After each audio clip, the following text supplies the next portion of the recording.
కార్లు బంగ్లాలు ఉన్న కార్డుకు పేదోలమే. సో రేషన్ కార్డులు కొత్త ఇస్తా అని చెప్పేసి చెప్తా ఉన్నారు కదా. సో దానిపైన కొంచెం కసరత్తు కూడా జరుగుతుంది కదా. ఈ నేపథ్యంలో ఒకవేళ కార్లు బంగ్లాలు ఉన్నా సరే కార్డుల కోసం కేవలం రేషన్ కార్డుల కోసం పేదోలమే అని చెప్పేసి కూడా చెప్తారు. ఎందుకంటే ఇప్పుడు ప్రభుత్వం ప్రతి ఒక్క దానికి కూడా ప్రతి ఒక్క ఏదైనా సరే పథకం కావాలంటే దానికి కంపల్సరీ రేషన్ కార్డే ప్రామాణికం చేస్తుంది కదా. సో ఈ నేపథ్యంలో కంపల్సరీ ప్రతి ఒక్క దానికి కూడా మేము పేదోలమే, మాకు కూడా రేషన్ కార్డులు కావాలి అని చెప్పేసి కూడా వచ్చిన వార్త అనమాట. తెల్ల రేషన్ కార్డు కోసం తీరొక్క వేషాలు. సో తెల్ల రేషన్ కార్డు కోసం తీరొక్క వేషాలు వేస్తున్నారు. సో అనర్హులమని తెలిసిన ఆరాటం, తెచ్చిన బియ్యం తినకుండా బ్లాక్ మార్కెట్కు, సర్కారు సన్న బియ్యం ఇస్తున్న ఆగని అమ్మకాలు. So card give it top అంటే ఆస్తులు ఇవ్వమన్నట్లు ఫీలింగ్స్ అనమాట. సో ఇట్లా కార్డులోకి వెళ్ళి ఇవ్వండి, లేకపోతే కార్డులు తీసేసుకుంటే ఇప్పుడు ఆస్తులే అడుగుతున్నట్టు ఫీలింగ్ అవుతారంటే. ఇంకా ఈ రేషన్ కార్డులు సన్న బియ్యం ఇస్తున్నా సరే ఇంకా ఆ సన్న బియ్యాన్ని కూడా బ్లాక్ మార్కెట్లో అమ్ముతా ఉన్నారంట చాలామంది. సో చూడండి ఇట్లా జరుగుతూ ఉంది. సో 2 అంతస్తుల బంగ్లా, 4,000 కారు, 40 ఎకరాల పొలం, ఇంకేముంది చాలు అనుకోవచ్చు కదా, కానీ అది సాధ్యం కాదు.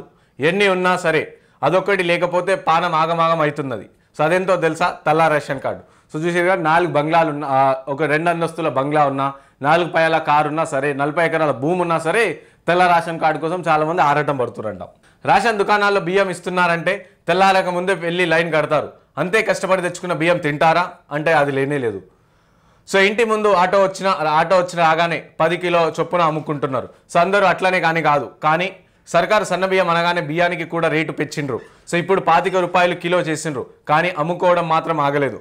అంత మాత్రం దేనికి ఆ తెల్ల రేషన్ కార్డు అని సర్కారు తిరిగేస్తుంది కదా అని తెలిసిన వాళ్ళు తిట్టి పోస్తున్నారు. ఆలోచించండి మరి అని చెప్పేసి వీళ్ళు వార్తలు ఇచ్చారు. సో ప్రధానంగా ఏం జరుగుతుందంటే తెల్ల రేషన్ కార్డు సంబంధించి ఇప్పుడు ప్రభుత్వం సన్న బియ్యం ఇస్తుంది. గతంలో దొడ్డు బియ్యం ఇచ్చినప్పుడు ఏం చేస్తుంది, ఇంటికి ఒక ఆటో వస్తుంది. ఆటో రాగానే అమ్మ దొడ్డు బియ్యం కొంటాం అని అనగానే వాళ్ళకి 10 రూపాయల కిలో లెక్కన, 12 రూపాయల లెక్కన, 15 రూపాయల కిలో లెక్కన అమ్ముతుండే.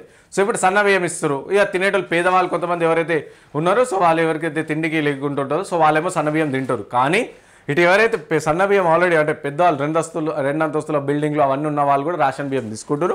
వాళ్ళు కూడా మళ్ళీ యథావిధంగా బ్లాక్ మార్కెట్లో అమ్ముతా ఉన్నారు. సో ఇట్లా పరిస్థితి. సో ఒకసారి మనం కూడా ఆలోచించాలి. మనం అర్హులమా కాదు, ఎందుకంటే చాలామంది పేదలు అన్నం లేకుండా కూడా ఉంటున్న పరిస్థితి. సో ప్రభుత్వం కూడా ఒకసారి వాళ్ళ వైపు ఆలోచించి ప్రాపర్గా పగడ్బందీగా ప్లాన్ చేసి ఎవరైతే అర్హులో ఎవరైతే అనర్హులో వాళ్ళని ప్లాన్ చేసి మరి వాళ్ళకి రేషన్ కార్డులు ఇవ్వాలి. సో ఇట్లా నడుస్తుంది. సో అనర్హులు అయితే కార్డులను సరెండర్ చేయండి. తహసీల్దార్ కార్యాలయాల్లో తొలగింపు ప్రక్రియ.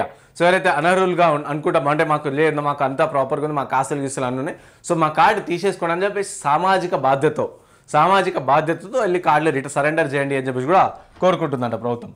సో తహసీల్దార్ కార్యాలయాల్లో తొలగింపు ప్రక్రియ. సో తహసీల్దార్ కార్యాలయాలు కూడా జరుగుతుంది. అండ్ ఇంకో మీరు కూడా ఎవరైనా సరే లేదు మాకు 3 పూటలు తిండికి ఓకే ఉంది, మా రేషన్ కార్డు అనర్హులకి ఇవ్వండి అని చెప్పేసి అనుకుంటే సో వెళ్ళి మీ కార్డు అనేది రిటర్న్ ఇచ్చేసాను అనమాట. రాష్ట్రాల్లో 9 నుంచి 12% బోగస్ రేషన్ కార్డులు ఉన్నాయి. స్వచ్ఛందంగా వదులుకుంటే చర్యలు ఉండవు. ప్రభుత్వం గుర్తిస్తే పొందిన ఫలాలన్నీ రికవరీ చేస్తాం. సో మంచి పని చేస్తారు, హెచ్చరిస్తున్న అధికారులు సర్వేకు సిద్ధం. సో ఎట్లా ఆల్రెడీ ఒకేలా చాలా వరకు చూడండి మనకు 9 నుంచి 12% బోగస్ రేషన్ కార్డులు ఉన్నాయంట. మీ అంతటా మీరే వచ్చి ఒకవేళ ఇస్తే ఏం ప్రాబ్లం ఉంటే చర్యలు ఎలాంటివి తీసుకోం. కానీ ప్రభుత్వం ఒకవేళ గుర్తిస్తే లేదు వీళ్ళకి ఆస్తులు గిస్తులు అన్నీ ఉన్నాయి, అయినా సరే వీళ్ళు రేషన్ కార్డు దుర్వినియోగం చేస్తున్నారు అని చెప్పేసి ఒకవేళ అనుకుంటే సో వాళ్ళపైన చర్యలు ఉంటాయంటే ఇప్పుడు రేషన్ కార్డు పైన ఏవైతే ఫలాలు పొందిరో, సో రేషన్ కార్డు పైన ఏవైతే ప్రభుత్వం సంబంధించి ఏవైతే నిధులు కానీ ఏవైతే పొందిరో సో వాటిని రిటర్న్ తీసుకుంటారంటే రికవరీ కూడా చేస్తారంట. ఒకసారి చూద్దాం మనం డీటెయిల్గా. సో ఇట్లా ఒకసారి రేషన్ కార్డు ఉన్న వాళ్ళు ఒకవేళ బోగస్ కార్డులు అని తెలితే దానిపైన జాగ్రత్తగా ఉండండి. సో వీలైతే వెళ్ళి రిటర్న్ ఇచ్చేసాను. ఒకవేళ ప్రభుత్వం ఎట్లాగో సర్వే చేస్తుంది, గుర్తించే ప్రక్రియలను ఉంది. అలా కాకుండా మీరు అట్లనే చేస్తూ ఉంటే మీ పైన చర్యలు ఉంటాయంట.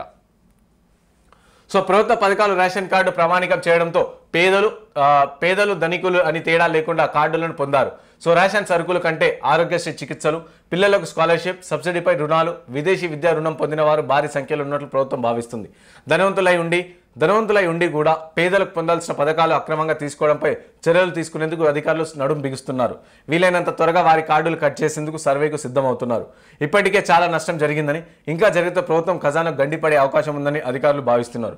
అందుకోసం ప్రభుత్వ నిబంధనలకు విరుద్ధంగా ఉన్న కార్డులు వీలైనంత త్వరగా సరెండర్ చేస్తే ఎలాంటి సమస్యలు ఉండవని, అధికారులు గుర్తిస్తే మాత్రం రేషన్ కార్డు ద్వారా ఎంత ప్రజా సొమ్మును తమ ఖాతాలో వేసుకున్నారో వాటిని వసూలు చేసేందుకు చర్యలు కూడా తీసుకుంటామని వారు హెచ్చరిస్తున్నారు.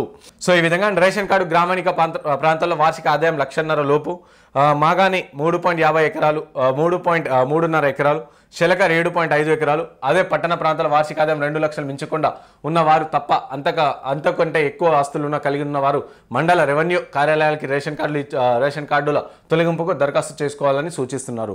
సో అయితే రేషన్ కార్డు ఎవరెవరు ఇచ్చేయచ్చు రిటర్న్ అని చెప్పి చెప్తా ఉంటే, సో విలేజ్లలో చూసుకుంటే మాగాని భూములు ఉంటాయి అవి 3.5 ఎకరాలు లోపల, అండ్ శెలక ఉంటుంది కదా, శెలక 7.5 ఎకరాల లోపల ఉండి, సో వీళ్ళు వార్షిక ఆదాయం అంటే సంవత్సరానికి 1,50,000 లోపు ఉన్న వాళ్ళేమో అర్హులు, అంటే వాళ్ళందరూ రేషన్ కార్డులు ఉంచుకోవచ్చు. 3.5 ఎకరాలు, శెలక ఉంటే 7.5 ఎకరాలు, అండ్ అలాగే సంవత్సరానికి ఒక ఇంటికి 1,50,000 ఆదాయం ఎవరైతుందో వాళ్ళు ఈ రేషన్ కార్డు ఉంచుకోవచ్చు, వాళ్ళు అర్హులు. సో అంతకన్నా పైన ఉంటే వాళ్ళు అనర్హులు, వారిపైన ప్రభుత్వం చర్యలు తీసుకుంటుంది. అలాంటి వారు ఏం చేయాలంటే మీరే స్వయంగా వెళ్ళి ప్రభుత్వ కార్యాలయాలకు వెళ్ళి, సో మాకు ఇంత ఆస్తుంది, మాకు ఇంత ఉంది, సో మా రేషన్ కార్డులు రిటర్న్ తీసుకోండి అని చెప్పేసి వాళ్ళు చెప్తే ఎలాంటి ప్రాబ్లం ఉండదంట. అదే సిటీకి వస్తే 2 లక్షల కంటే ఎక్కువ ఉన్న వాళ్ళేమో అనర్హులు, రేషన్ కార్డులకు అనర్హులు. 2 లక్షల కన్నా ఎక్కువ ఆదాయం ఉంటే వాళ్ళు రేషన్ కార్డులకు అనర్హులు. 2 లక్షల కన్నా తక్కువ ఉన్న వాళ్ళు ఎవరైతే ఉంటారో వాళ్ళు రేషన్ కార్డులకు అర్హులు అనమాట. సో వాళ్ళపైన ఎలాంటి తొలగింపు చర్యలు కావచ్చు ఎలాంటివి ఉండదన్నమాట. కొత్త కార్డుల కోసం 13 లక్షల వరకు 13 లక్షల దరఖాస్తులు కూడా తీసుకున్నారంట. సో చూడాలి ఎప్పుడు ఇస్తారో. అండ్ 9 నుంచి 12% వరకు అక్రమ కార్డులు. జనవరిలో రాష్ట్ర ప్రభుత్వం ఇంటింట కుటుంబ సర్వే నిర్వహించగా అందులో కుటుంబ వివరాలు ఇచ్చిన వారి ప్రకారం ప్రస్తుతం కార్డులు 9 నుంచి 12% వరకు అక్రమ కార్డులు కలిగి ఉన్నట్లు ప్రాథమికంగా గుర్తించారు అధికారులు. ఆధార్ కార్డు పరిగణలోకి తీసుకుంటే ఇంకా కార్డులు బయటపడతాయని భావిస్తున్నారు. ప్రభుత్వం గణాంకాల ప్రకారం రాష్ట్రంలో 91,19,228 రేషన్ కార్డులు ఉండగా అందులో 55,47,142 ఆహార భద్రత కార్డులు అండ్ 5,66,736 అంత్యోదయ అన్న యోజన కార్డులు అండ్ 55,390 అన్నపూర్ణ కార్డులు ఉన్నాయి. వీటికి 17,250 రేషన్ కార్డుల ద్వారా బియ్యం పంపిణీ జరుగుతుంది. ఇక అత్యధిక కార్డులు హైదరాబాద్ జిల్లాలో 6,39,375 కార్డులు ఉండగా అతి తక్కువ ములుగు జిల్లా 91,729 కార్డులు ఉన్నట్టు వెల్లడించారు. సో ఇట్లా ఈ విధంగా అన్ని కూడా కంప్లీట్గా లెక్కలు ప్రభుత్వం దగ్గర ఉన్నాయి. సో ఎవరెవరి దగ్గర అయితే రేషన్ కార్డులు అంటే వాళ్ళ ఆస్తులు ఎక్కువ ఉండి సరే అయినా సరే ఊర్లలో ప్రధానంగా జరుగుతుంది, సిటీలో కూడా చాలా జరుగుతుంది. సో వాళ్ళందరూ ఒకవేళ మీ దగ్గర ఆస్తులు ఎక్కువ ఉండి అయినా సరే రేషన్ కార్డు యూజ్ చేస్తే మాత్రం మీ పైన ప్రభుత్వం చర్యలు తీసుకుంటుందంట.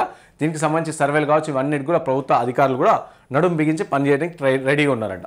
సో కాబట్టి జాగ్రత్తగా ఉండండి ఎవరైతే ఉన్నారో. సో వాళ్ళందరూ ముందస్తుగా మీరే వెళ్ళి రిటర్న్ ఇచ్చేసి, లేదు మాకు ఆల్రెడీ ఆస్తులు గీస్తులు అన్నీ ఉన్నాయి, సో మాకు అనర్హుల్లో మేము రేషన్ కార్డులకు అని చెప్పేసి వెళ్ళి మీరు ఇస్తే మాత్రం మీకే మంచిగా ఉంటుంది అని చెప్పేసి ప్రభుత్వం చెప్తా ఉంది. సో ఈ విధంగా రేషన్ కార్డు గ్రామీణ ప్రాంతాల్లో వార్షిక ఆదాయం 1,50,000 లోపు, మాగాని 3.50 ఎకరాలు, 3.3 ఎకరాలు, శెలక 7.5 ఎకరాలు, అదే పట్టణ ప్రాంతాల వార్షిక ఆదాయం 2 లక్షలు మించకుండా ఉన్నవారు తప్ప అంతకంటే ఎక్కువ ఆస్తులు కలిగి ఉన్నవారు మండల రెవెన్యూ కార్యాలయాలకి రేషన్ కార్డుల తొలగింపుకు దరఖాస్తు చేసుకోవాలని సూచిస్తున్నారు. సో అయితే రేషన్ కార్డు ఎవరెవరు ఇచ్చేయచ్చు రిటర్న్ అని చెప్పి చెప్తా ఉంటే, సో విలేజ్లలో చూసుకుంటే మాగాని భూములు ఉంటాయి అవి 3.5 ఎకరాలు లోపల, అండ్ శెలక ఉంటుంది కదా, శెలక 7.5 ఎకరాల లోపల ఉండి, సో వీళ్ళు వార్షిక ఆదాయం అంటే సంవత్సరానికి 1,50,000 లోపు ఉన్న వాళ్ళేమో అర్హులు, అంటే వాళ్ళందరూ రేషన్ కార్డులు ఉంచుకోవచ్చు. 3.5 ఎకరాలు, శెలక ఉంటే 7.5 ఎకరాలు, అండ్ అలాగే సంవత్సరానికి ఒక ఇంటికి 1,50,000 ఆదాయం ఎవరైతుందో వాళ్ళు ఈ రేషన్ కార్డు ఉంచుకోవచ్చు, వాళ్ళు అర్హులు. సో అంతకన్నా పైన ఉంటే వాళ్ళు అనర్హులు, వారిపైన ప్రభుత్వం చర్యలు తీసుకుంటుంది. అలాంటి వారు ఏం చేయాలంటే మీరే స్వయంగా వెళ్ళి ప్రభుత్వ కార్యాలయాలకు వెళ్ళి, సో మాకు ఇంత ఆస్తుంది, మాకు ఇంత ఉంది, సో మా రేషన్ కార్డులు రిటర్న్ తీసుకోండి అని చెప్పేసి వాళ్ళు చెప్తే ఎలాంటి ప్రాబ్లం ఉండదంట. అదే సిటీకి వస్తే 2 లక్షల కంటే ఎక్కువ ఉన్న వాళ్ళేమో అనర్హులు, రేషన్ కార్డులకు అనర్హులు. 2 లక్షల కన్నా ఎక్కువ ఆదాయం ఉంటే వాళ్ళు రేషన్ కార్డులకు అనర్హులు. 2 లక్షల కన్నా తక్కువ ఉన్న వాళ్ళు ఎవరైతే ఉంటారో వాళ్ళు రేషన్ కార్డులకు అర్హులు అనమాట. సో వాళ్ళపైన ఎలాంటి తొలగింపు చర్యలు కావచ్చు ఎలాంటివి ఉండదన్నమాట. కొత్త కార్డుల కోసం 13 లక్షల దరఖాస్తులు కూడా తీసుకున్నారంట. సో చూడాలి ఎప్పుడు ఇస్తారో.